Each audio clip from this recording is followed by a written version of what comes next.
আসসালামু আলাইকুম, welcome to Minha Akter Bushra rainbow another ব্লকে। আপনাদেরকে আজকে বানিয়ে দেখাবো গরুর মাংসের পেঁয়াজু। প্রথমে দিয়ে দিব আদা রসুন বাটা,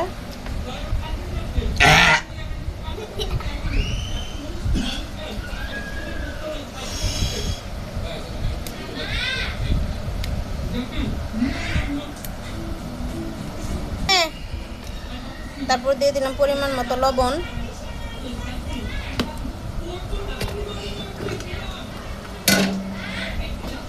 তারপরে দিয়ে দিব এখানে কাবাব মশলা আর গরম মশলার গুঁড়া, মিক্স মশলা।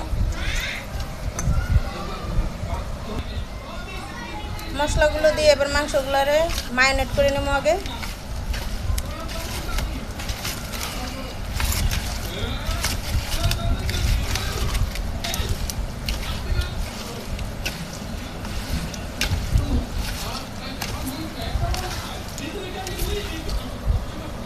মাংসে পানি ছেড়ে, এর জন্য আগে মশলাটা মিক্স করে নিলাম যাতে পানিটা না ছাড়ে, মশলাগুলো মাংসের ভিতরে পরিপূর্ণভাবে ঢুকে যায়। এরপরে দিয়ে দিলাম পেঁয়াজ কুচি,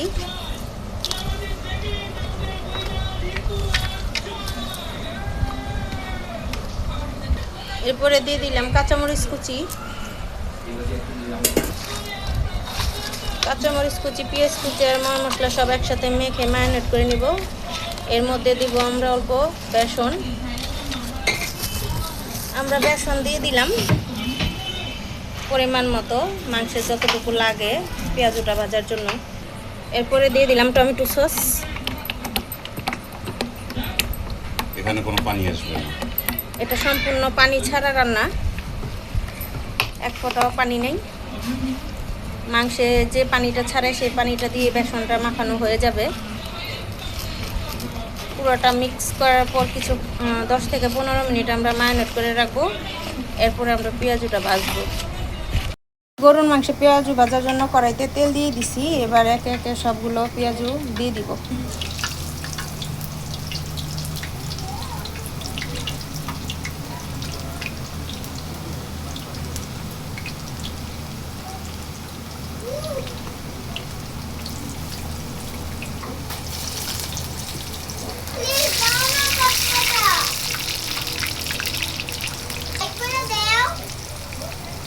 আমার মাংসগুলো ভাজা হোক, পেঁয়াজুটা ভাজা হলে তারপর আপনাদের দেখাবো। মাংসের পেঁয়াজু আমাদের হয়ে গেছে, আমরা এখন নামিয়ে নিছি। এখন আমরা টেস্ট করে দেখব। এখন আমার মেয়ে খেয়ে রিভিউ দিবে কেমন হয়েছে পেঁয়াজুটা। তাসমি একটু খাও, এই সসটা ভরায় নাও।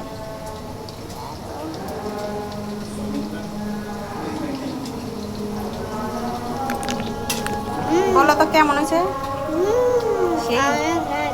হ্যাঁ, টেস্টি হয়েছে। আমি আবার একটু খাই। হ্যাঁ, আমি একটু খেয়ে দেখি কেমন হয়েছে। সেই টেস্টি, অসাধারণ। কাসিমের বাবার হাতের পেঁয়াজু সেই সাধারণ, তাই না? অসাধারণ। একবার খাইলে কি বারবার খাইতে মন চায়। হ্যাঁ, আমরা বারবারই খাই। আমার ভিডিওটা দেখে যদি ভালো লাগে লাইক কমেন্ট শেয়ার করবেন, আমার ভিডিওটাকে চ্যানেলটাকে সাবস্ক্রাইব করবেন, আমাদের পাশে থাকবেন। আসসালামু আলাইকুম, আল্লাহ হাফেজ।